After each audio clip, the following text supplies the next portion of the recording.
um homem não haveria de andar. O exemplo mostra uma estrutura de fala completamente compreensível para o brasileiro. A missa rezada pelo Papa fez com que um homem voltasse a andar. Mas, no português de Portugal, as palavras combinadas do modo acima geram outra interpretação. Um exemplo como minha bermuda está lavando nunca aconteceria em Portugal, não faz parte da gramática da língua deles. É um exemplo mínimo. Trouxe aqui apenas um fenômeno, que é a questão da ordem das palavras, exemplificou o professor Marcos Bagno. A maneira como os portugueses se expressam tem também a ver com a realidade de mundo deles, explica Marcelo Módulo, citando a declaração de Vitor Pereira, técnico do Corinthians, sobre ter muito dinheiro no banco quando indagado se teria medo de perder o emprego. De partida, a expressão ter medo tem um peso diferente no português falado na Europa. Por aqui, em sentido figurado, corresponde a estar preocupado ou receoso.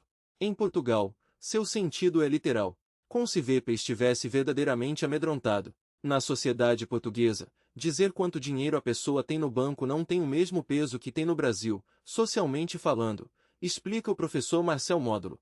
É assim também com a agressividade. No trato diário entre os portugueses, há maneiras de falar que são aceitas, mas que no Brasil passam do ponto, diz. Quando vi a resposta do VP sobre o dinheiro no banco, na hora, pensei, é uma resposta portuguesa. Para eles, isso não é ser mal-educado, nem snob. É um modo português de responder, acrescenta Rafael Bellatini. Do mesmo modo, quando Abel Ferreira fala abertamente sobre o que Cuca errou quando não venceu o Palmeiras com 2 jogadores a mais, o que o Atlético Goianiense de Jorginho ataca bem, mas se defende mal, ele não quer ofender os treinadores.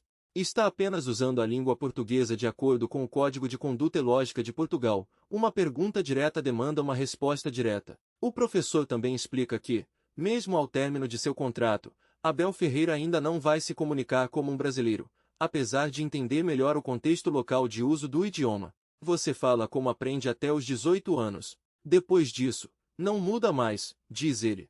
Assim, contudo, a tendência de que tanto Vitor Pereira quanto Abel e Luiz Castro acabem amainando um pouco o jeito de se comunicar. Alguém precisa dar um toque neles também, brinca o professor.